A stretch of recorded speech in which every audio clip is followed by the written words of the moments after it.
ഇന്ന് നമുക്ക് നല്ല ഹെൽത്തിയും ടേസ്റ്റിയുമായിട്ടുള്ള ഒരു ബ്രൊക്കോലി ഉരുളക്കിഴങ്ങിൻ്റെ ഒരു സ്റ്റിർ ഫ്രൈ അല്ലെങ്കിൽ ഒരു സാലഡ് എന്നൊക്കെ പറയാം. ഹെൽത്തി ആയിട്ട് കഴിക്കാൻ പറ്റിയ ഒരു വിഭവമാണ്.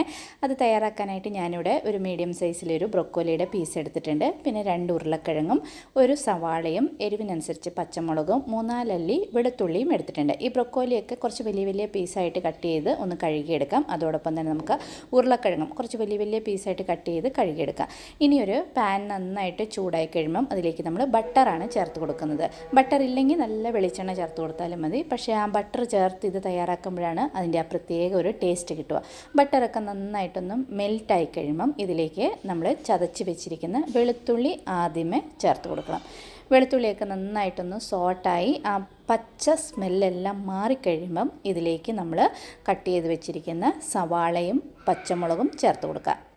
ഇനി ഇതിൻ്റെ കൂടെ നമുക്ക് വേണമെങ്കിൽ കുറച്ച് ഫ്രഷ് ആയിട്ടുള്ള കരിവേപ്പില കൂടെ ചേർത്ത് കൊടുക്കാം. കരിവേപ്പില ചേർത്തില്ലെങ്കിലും കുഴപ്പമൊന്നുമില്ല. ഞാനിവിടെ ഒരു കുറച്ച് കരിവേപ്പില കൂടെ ഇതിലേക്ക് ചേർത്ത് കൊടുക്കുന്നുണ്ട്.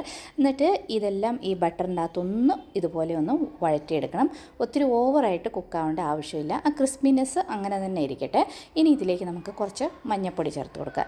മഞ്ഞൾപ്പൊടി ഒന്ന് വഴറ്റി ആ മഞ്ഞൾപ്പൊടിയുടെയും പച്ച സ്മെല്ലൊന്ന് മാറിക്കഴിയുമ്പം ഇതിലേക്ക് നമ്മൾ കട്ട് ചെയ്ത് കഴുകി വെച്ചിരിക്കുന്ന ബ്രൊക്കോലിയും ഉരുളക്കിഴങ്ങും കൂടെ ഇതിലേക്ക് ചേർത്ത് കൊടുക്കുക. ഇത് കുറച്ച് വലിയ വലിയ പീസായിട്ട് വേണം കേട്ടോ നമ്മളിത് കട്ട് ചെയ്തെടുക്കാനായിട്ട്. ഇനി ഇതിലേക്ക് നമ്മൾ വെള്ളമൊന്നും ചേർക്കരുത്. ആ ബ്രൊക്കോലി ഉരുളക്കിഴങ്ങ് കഴുകിയെടുത്ത് കഴിയുമ്പോൾ അതിൻ്റെ അകത്ത് കുറച്ച് വെള്ളത്തിൻ്റെ അംശം ഉണ്ടാവുമല്ലോ.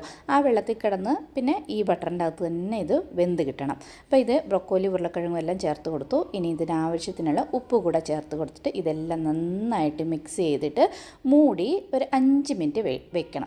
5 മിനിറ്റ് കഴിയുമ്പോൾ തുറന്നിട്ട് ഒന്ന് നന്നായിട്ട് ഇതുപോലെ ഒന്ന് ഇളക്കി കൊടുക്കണം.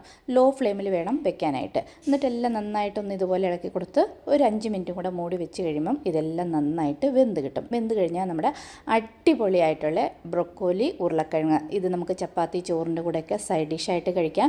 അല്ലെങ്കിൽ ഈവനിങ്ങിൽ നമുക്കിപ്പോൾ വൈകുന്നേരം ഹെവി ആയിട്ട് ഫുഡൊന്നും വേണ്ടാന്നുണ്ടെങ്കിൽ ഇതുപോലെ ലൈറ്റായിട്ട് ഒരു ഫ്രൈയും ചെയ്ത് ഒരു പുഴുങ്ങിയ മുട്ടയോ അല്ലെങ്കിൽ ഒരു പീസ് ഗ്രിൽ ചിക്കനോ ഒക്കെ ഉണ്ടെങ്കിൽ ഇത് മതി. ഈ ഡയറ്റ് ചെയ്യുന്നവർക്കും അതുപോലെ തന്നെ ഇപ്പം എന്തെങ്കിലും നമുക്ക് അധികം ഫുഡൊന്നും വേണ്ടാന്ന് തോന്നുമ്പോൾ ഇതുപോലെ കഴിക്കാനായിട്ട് നല്ല ടേസ്റ്റാണ്. ആ ഗാർലിക്കും ബട്ടറിൻ്റെ അകത്തൊക്കെ ഇത് വെന്ത് കഴിയുമ്പോൾ ഉണ്ടല്ലോ ഒരു പ്രത്യേക ടേസ്റ്റാണ്. ഒരു പ്രാവശ്യമെങ്കിലും ഇതുപോലെ ഒന്ന് ട്രൈ ചെയ്യണേ.